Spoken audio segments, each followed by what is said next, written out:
नमस्कार दोस्तों, आइए जान लेते हैं उत्तर प्रदेश के सभी 75 जिलों की आज की ताज़ा खबरों को। लेकिन उससे पहले चैनल को सब्सक्राइब, वीडियो को लाइक जरूर करें और कमेंट में ये भी बताएं आप इस वीडियो को किस जिले से देख रहे हैं।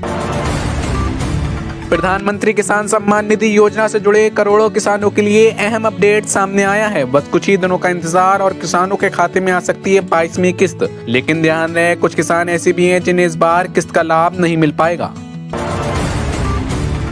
दरअसल पीएम किसान योजना के तहत सरकार छोटे और सीमांत किसानों को हर साल 6,000 रुपए की आर्थिक सहायता देती है। ये राशि 3 किस्तों में हर बार 2,000 रुपए सीधे किसानों के बैंक खाते में डेबिट के जरिए भेजी जाती है। अब तक इस योजना के तहत 21 किस्तें जारी की जा चुकी हैं। आखिरी यानी 21वीं किस्त 19 नवंबर 2025 को जारी की गई थी और हर बार की तरह इस किस्त को भी प्रधानमंत्री स्वयं जारी करेंगे।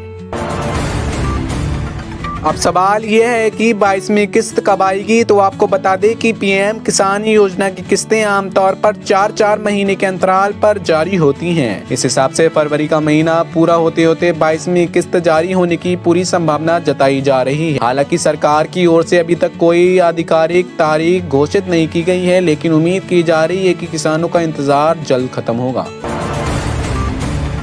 क्या आपको भी चाहिए 3 लाख रुपए तक का सस्ता लोन, वो भी सरकारी योजना के तहत? तो ये खबर आपके लिए बेहद जरूरी है। केंद्र सरकार की प्रधानमंत्री विश्वकर्मा कौशल सम्मान योजना आज के देश के लाखों कारीगरों और श्रमिकों के लिए उम्मीद की नई किरण बन चुकी है। सितंबर साल 2023 में शुरू हुई इस योजना के तहत सरकार न सिर्फ ट्रेनिंग दे रही है, बल्कि कम ब्याज पर 3 लाख रुपए तक का लोन भी उपलब्ध करा रही है। अब बात करते हैं सबसे अहम सवाल की, लोन कितना और कैसे मिलेगा। योजना के तहत पहले चरण में 1 लाख रुपए का लोन जिसकी अवधि होगी 18 महीने। इसके बाद दूसरे चरण में 2 लाख रुपए का अतिरिक्त लोन जिसकी अवधि होगी 30 महीने। खास बात यह है कि ये लोन कम ब्याज पर दिया जाता है। ये लोन उन लोगों को मिलता है जो अपना काम शुरू करना चाहते हैं या अपने बिजनेस को आगे बढ़ाना चाहते हैं। और सिर्फ लोन ही नहीं, इस योजना में मिलते हैं और भी कई बड़े फायदे। योजना से जुड़ने के बाद विशेष ट्रेनिंग दी जाती है। ये ट्रेनिंग आपके काम से जुड़ी एडवाइस स्किल्स पर आधारित होती है। ट्रेनिंग के दौरान सरकार देती है 500 रुपए प्रतिदिन। तो अगर आप भी पारंपरिक कारीगर हैं और अपने हुनर को आगे बढ़ाना चाहते हैं तो प्रधानमंत्री विश्वकर्मा कौशल सम्मान योजना आपके लिए एक सुनहरा मौका हो सकता है। बीएमसी चुनावों को लेकर बड़ी राजनीतिक प्रतिक्रिया सामने आई है। मुंबई महानगर पालिका चुनाव के भाजपा गठबंधन के सबसे बड़े दल के रूप में उभरने पर जम्मू कश्मीर के मुख्यमंत्री उमर अब्दुल्ला ने अहम बयान दिया है। उमर अब्दुल्ला ने कहा कि अब मुंबई वासियों की उम्मीदों पर खरा उतरना भाजपा की बड़ी जिम्मेदारी है। उन्होंने कहा कि लंबे समय बाद बीएमसी के चुनाव हुए हैं और लोकतंत्र में जीत हार स्वाभाविक होती है, लेकिन सबसे ज्यादा सीटें जीतने वाली पार्टी पर जनता की उपेक्षाएं भी उतनी ही बढ़ जाती हैं। मुख्यमंत्री उमर अब्दुल्ला ने मुंबई के बुनियादी ढांचे का जिक्र करते हुए कहा कि उन्होंने खुद 3 साल तक मुंबई में रहकर शहर को करीब से देखा है। उन्होंने कहा कि एक समय कोस्टल रोड जैसी बड़ी परियोजनाओं की कल्पना करना भी मुश्किल था, लेकिन आज ये ज़मीनी हकीकत बन चुकी है।